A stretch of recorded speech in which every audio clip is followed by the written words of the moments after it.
You know, I use a lot of calls. I carry a lot of calls with me. I carry several slates. I carry box calls, and I use a push-pull call. I used a diaphragm call for years that I carried in my mouth, but I do call with my mouth, but I just use my mouth. I don't use a call in there because, quite honestly, I just hated having that thing in my mouth. And, you know, if you're turkey hunting, you're out there for hours and hours and hours. I just hated having that thing in my mouth. I nearly swallowed it, I don't know how many times, so I guess a guy could choke to death on one of those. But diaphragm calls are great, but I want to show you 3 calls, and I do carry more than that most of the time, but 3 calls that will almost always guarantee you to get a gobbler. Now, I'm not talking about every single day you go hunting, but this, if you'll use a combination of these 3 calls, just about anywhere, and I've hunted from Mexico, I've hunted all the way up and down around Oklahoma, Texas, Kansas, I've hunted Louisiana, Arkansas, Missouri, all the way to New York State, Florida. I've hunted everywhere. And if you'll use the combination of these 3 calls, you will just about be guaranteed to get a gobbler, just wherever. Now, and like I said, not every day, but I feel like that you can probably, by using these calls, get a gobbler probably for 1 for every 2 days you hunt. That's pretty good. I think that's a good turkey hunter if you can do that. 1 for every 2 days you hunt. Now, as I say that, I've hunted almost 6 days. Here this year in 2020, and I've got 1. That's right, 1. And I got that one this morning, as a matter of fact. So I hunted 5 days, 0. But the big thing that we had going against us this year was the coronavirus, and we lost the month of April. We were not able to hunt in the month of April because you just couldn't move around and hunt. It's really windy out here today, and we're going to go out here and hunt this evening here in just a little bit. We better get our fannies out there right now. But if you'll use these 3 calls, and I could say 4 if you want to use a mouth call. I do that a little bit. If you want to learn to call with your mouth, that's fine. Use a diaphragm or not. But you know, I just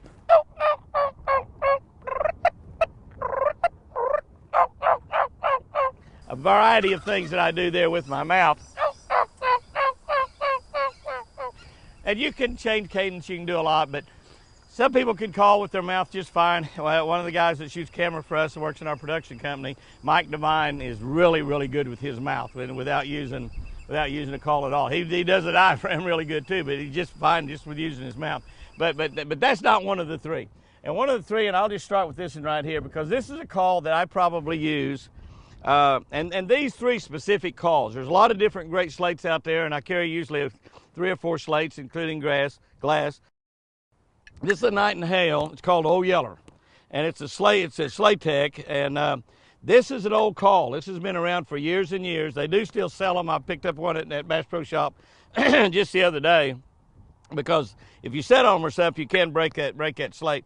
This is a very easy slate to use right here. This is not the striker that come with it. I use a variety of strikers. I carry about 6 or 8 or 10 strikers, and it seems like different humidities, different types of weather that you hunt in, it can be kind of damp, it can be real dry, and it makes a difference. So I kind of listen to them and see what sounds best to me. It's kind of like picking the difference between a gold blade and a nickel blade. You throw it in the water and wind through the water, and whatever looks best to you, that's what you fish with. But this call right here, obviously you can do a lot with it. You can do a lot of yelping with it. You can cut with it if you want to.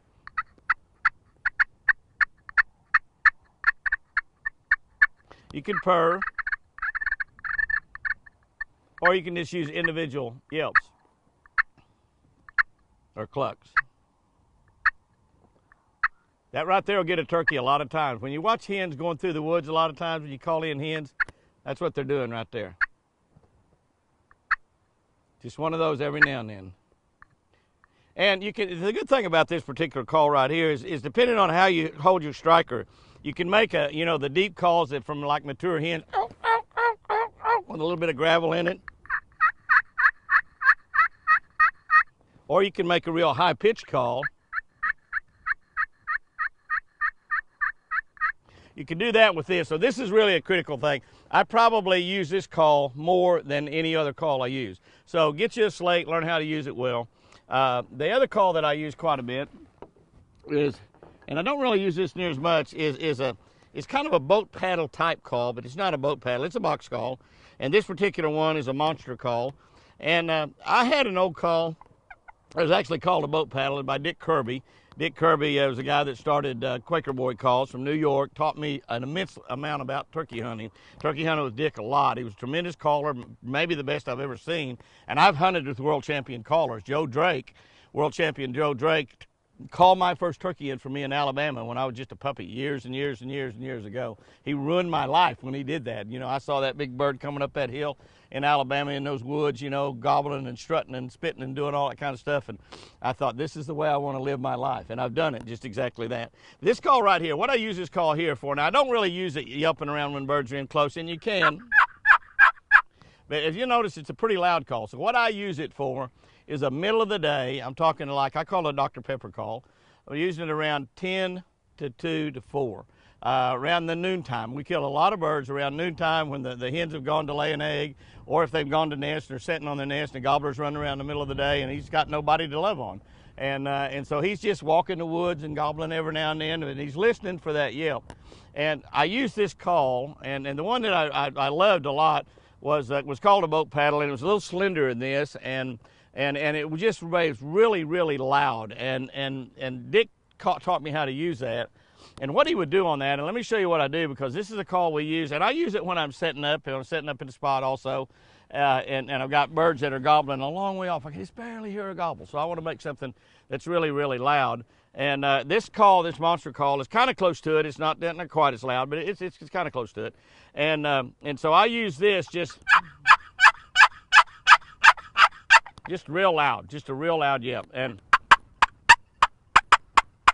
you see how much louder that cut is than the cut you do on the slate? And what I'll do is I'll do just exactly what I've done there. I'll do some loud yelps, some cuts, go into some more yelps. So I gotta come in there and I might go.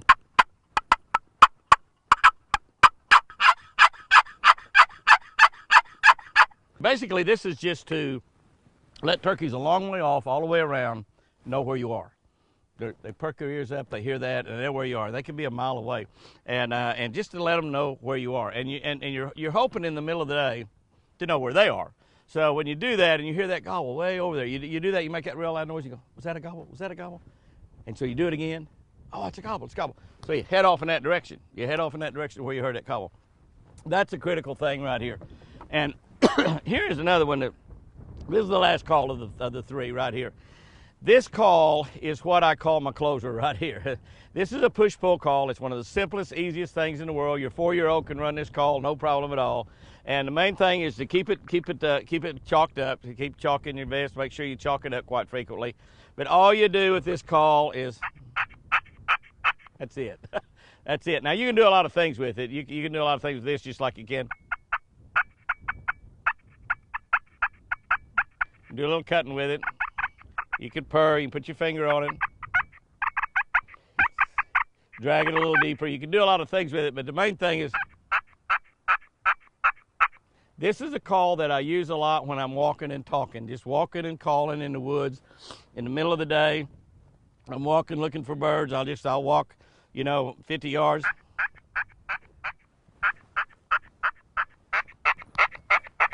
Move around, do it, walk another 50 yards, do it, listen.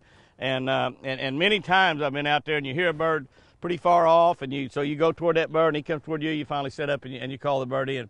A lot of other times I've been walking and calling, one will gobble right on top of me. You just have to hit the ground, the nearest bush, and get ready as quickly as you can, and he's there within 30 seconds or 15 seconds. So, but this easy yelper you got to have. Now, this easy yelper is another Quaker boy call. The old yellow's Knight and the Hale. This is David Hale and Harold Knight, two really, really good friends of mine. Excellent, outstanding hunters, and also really good bass fishermen, especially Harold. I mean, really good bass fishermen. These guys can catch them. David's a good bass fisherman also, but these guys are really good. But this call right here, Dick Kirby developed this call. And I talk about Dick, because like I said, he's the one that got me shooting a 10-gauge shotgun. I still carry it. It weighs 112 pounds. Started out when I started hunting, and first one with Dick, but you could kill a bird a long way out with a 10 gauge. I mean, that's exactly why I use it. But Dick Kirby taught me so much about turkey calling. It was amazing. And he was I think the best turkey caller I've ever hunted with, and like I said, I've hunted with world champion turkey callers. I had one time in Florida where we had in there before daylight in Orange Grove, and they got these big cypress boughs around, and we had a big gobbler that was gobbling up in the roost, and we got him to come down and hit the ground. And out in the field, we were hunting right on the edge of in some big I can't even remember what we call those things down there in Florida, but anyway, we was hunting around these bushes on the edge of this field, and there wasn't any place to sit down. We sort of standing in them, and they're real high, and there was 6 or 7 hens out in the middle of this field, this wheat field, and we had a green wheat field, and we had that gobbler gobbling in a tree right over here, and he came down and hit the ground and started coming. We're right in between the gobbler and the hen, so we're perfect. He's going to come right to us. But he got up there a certain area, like maybe a couple hundred yards away, 150. We couldn't see him, but he was just talking to us and gobbling. He completely circled us, went all the way around behind us, and come out in a field way up here and walked out in the middle of that wheat field to those 6 or 7 hens. So there we are. We were right in between them, and now he's got 6 or 7 hens out there. He's gobbling, he's strutting, he's carrying on. And Dick Kirby constantly called to that bird. I'm talking constantly called to that bird for 30 or 40 minutes. Using just about every kind of call he had, and that's one of the secrets right there. 30 or 40 minutes, and it was just amazing. It was just amazing. Harry Blodgett up in New York, the same way. I guess it's something about those New York hunters. They call way more than Southern hunters do. They call a lot. And he called and called, and I told him, I said, the bird's not coming over. He's got 6 girls. He's not interested in us. He had a chance to come to us, and he didn't do it. And he kept on and kept on and kept on, and he kept varying his calls and doing things, and directly that bird come over. And actually, we're standing in, I can't remember the name of those bushes down there. They're all over Florida, but we're standing in the bushes, and I actually shot the bird at 8 yards. 8 yards, 8 yards. That's how good Dick Kirby was. But now Dick Kirby got this call right here, and it made this call here years ago. And it is one that you close the deal with. I keep it laying there. Sometimes I'll be sitting and I have it laying on my, and I can just ease one hand away from the gun and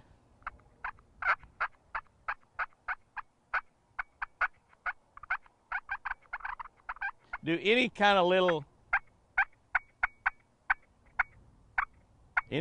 movement like that. Perfect. This guy right here, there's no telling how many. We've killed as many as 17 turkeys in a year. Last year I hunted 11 days and killed 7. And that was hunting, last year I was hunting Oklahoma and Kansas and Texas and Missouri. 4 states right there. See, in 11 days, killed 7 birds. To me, that's exceptional, because if you kill like 5 or 6 birds in 11 days, that's about what you ought to do if you're a good turkey hunter. Kill a bird for every 2 days you hunt. And like I said, I tore it up this year. But we didn't hunt the month of April, so that made a huge difference. We're right here at the very tail end of the season in a couple of states, Oklahoma and Texas, and that's it. They wouldn't even let us hunt Kansas this year, wouldn't let us go to Nebraska because of the virus. Absolutely the craziest thing I've seen when they've not let people fish and hunt in the United States of America. Think about that for a minute. Not going to get off on that. Don't worry about it. Not going to get off on that. But they're not letting them fish and hunt. All right, so if you'll use these 3 calls, if you'll take these 3 calls, a slate call, an old yellers are probably the easiest to run, a boat paddle type call, and a push pill call, you're going to be guaranteed pretty much to kill a turkey. I mean, just absolutely pretty much guaranteed. Use those calls in conjunction with each other. Guys and girls, I hope you learned something about calling turkeys. And let me tell you, even if you don't turkey hunt, if you go out and just get in the woods, if you live around somewhere, you might live in a city that you can't even hunt where you live, but there's turkeys out there. Go out there at daylight one morning, or go out there at 9 or 10 o'clock in the morning to get in the woods and use some of these calls and have some fun. It will be the absolute most fun thing you have. Around my house, I've got turkeys at my house that I talk to during the spring for like 6 or 7 weeks long. The same 3 or 4 or 5 big gobblers. I don't hunt these gobblers, but they strut, they go up in full strut, they gobble, they do everything. So it's like hunting, catch and release, I guess you might say, which we did that for ESPN for several years. We did a catch and release hunting show where we did everything but kill the animal. And it was a very successful show on ESPN. But we did it with elk, we did it with deer, we did it with quail and pheasants, and obviously a lot of turkeys. But, and you know, hunters do a lot of catch and release because, particularly if you trophy hunt, you let a lot of little deer go by trying to get a real big one. Turkey hunting, you let a lot of jakes go by to try to kill a real big longbeard. So there's a lot of catch and release in hunting also. But you use these 3 calls, you'll go out there and have some fun. And even if you don't want to hunt, get you a turkey call where you live. If you got turkey in your neighborhood, go out there and have some fun with them. It'll be some of the most fun you can ever imagine. Guys and girls, if you're not on our Catch of the Day channel, go over there and get on that Catch of the Day channel. We do a daily devotional every day. We post it up at 5 o'clock. Separate channel from Jimmy Houston Outdoors. Go over there and subscribe to that channel. We do one every single day, all year long. We've got a scripture, a devotional, and a fishing tip for every single day of the year. Be sure to subscribe. Catch of the Day dash devotional. Just type that in on YouTube, go over there and hit that subscribe button, hit that little bell. Jimmy Houston Outdoors is now over 50,000 subscribers. Thank you, thank you, thank you, thank you. 50,000 on the way to 100 and more. Pootie Pie's not worried yet. He doesn't see me back there, but I am coming after him. Guys and girls, I love you.